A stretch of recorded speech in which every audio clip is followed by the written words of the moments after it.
Welcome to the Sattva Circle, a podcast where we explore gentle, meaningful changes that can help you feel more grounded, nourished, and supported in your everyday life.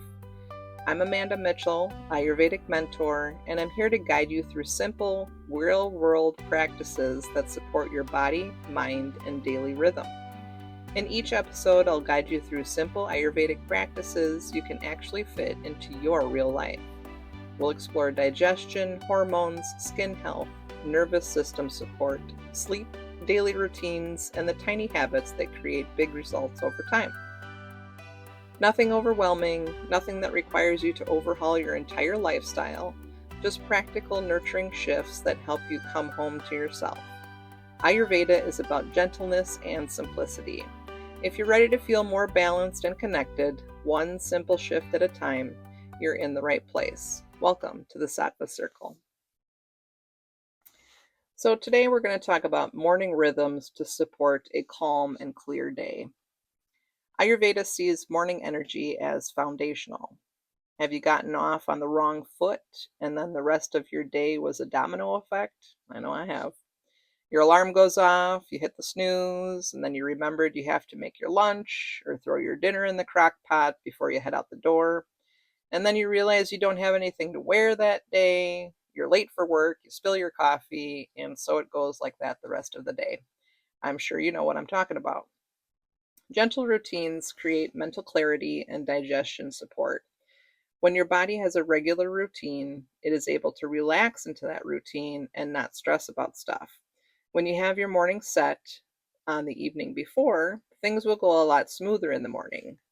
I'm not saying this will work out every single time, but 50% of the time is better than 0%, I think. When you get to bed before 10 p.m. and get adequate sleep, which, if you have issues with sleep, please contact me for a consultation to see what else we can try, your body functions a lot better. If you're normally a night owl, try getting to bed, or at least into your bedroom, 5 minutes earlier, and preparing for sleep 5 minutes earlier every few days.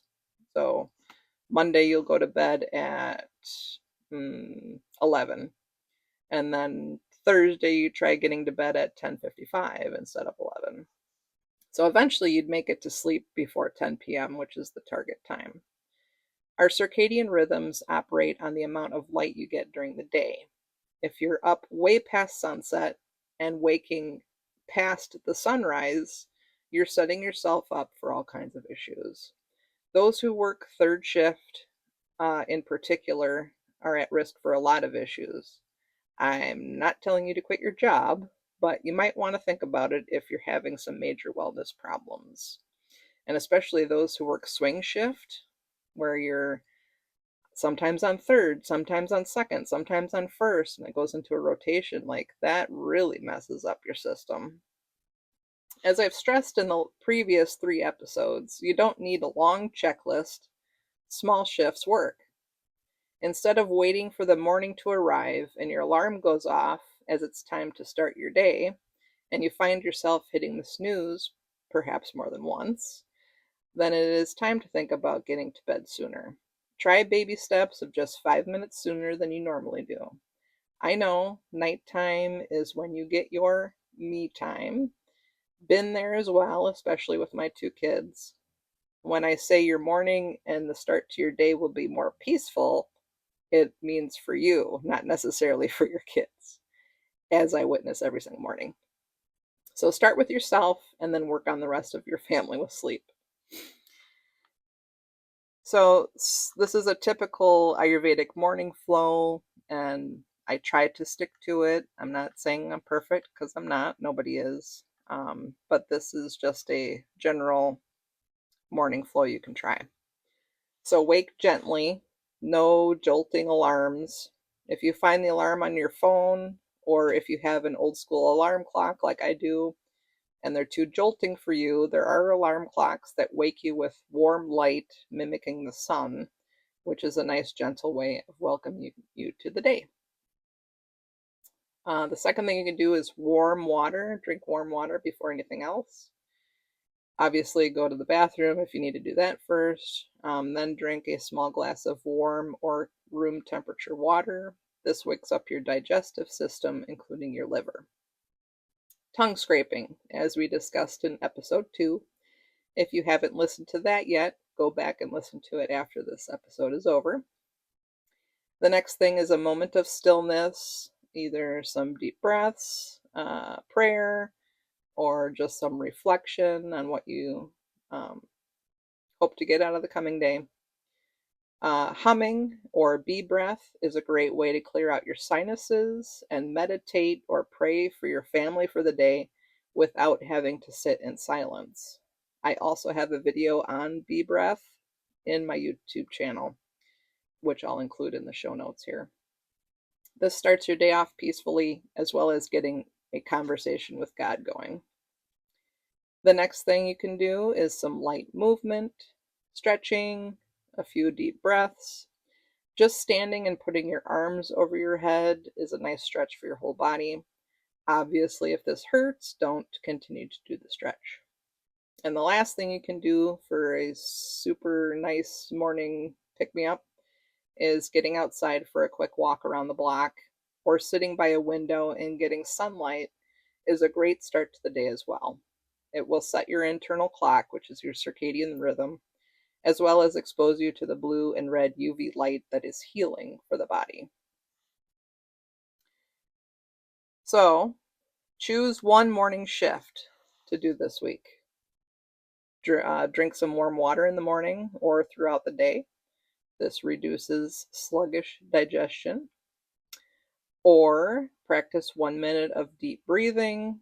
And when I mean deep breathing, I don't mean that's not a deep breath. Deep breathing actually gets your belly and your rib cage involved, where it expands and contracts.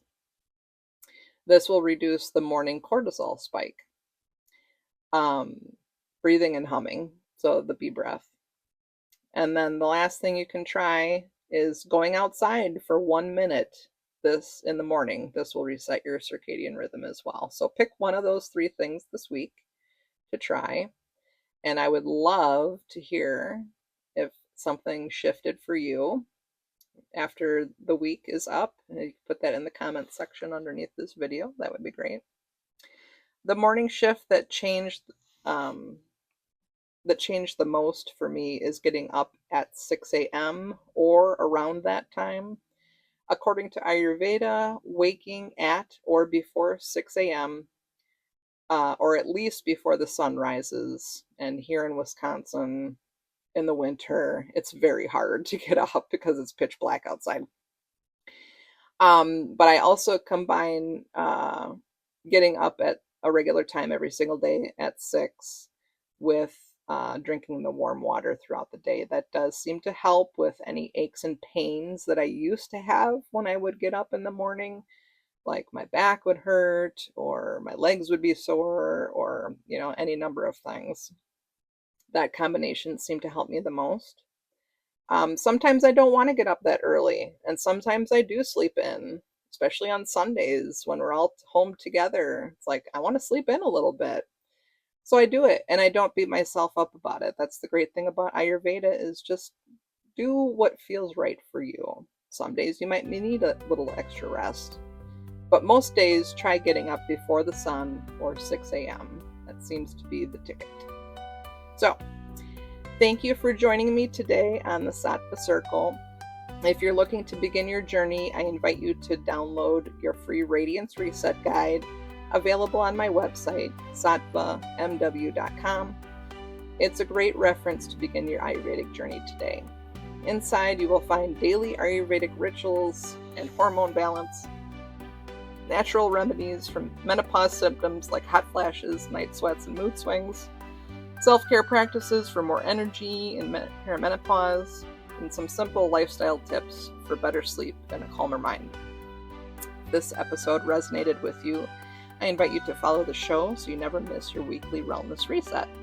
And feel free to share this with a friend who could also use a little extra support.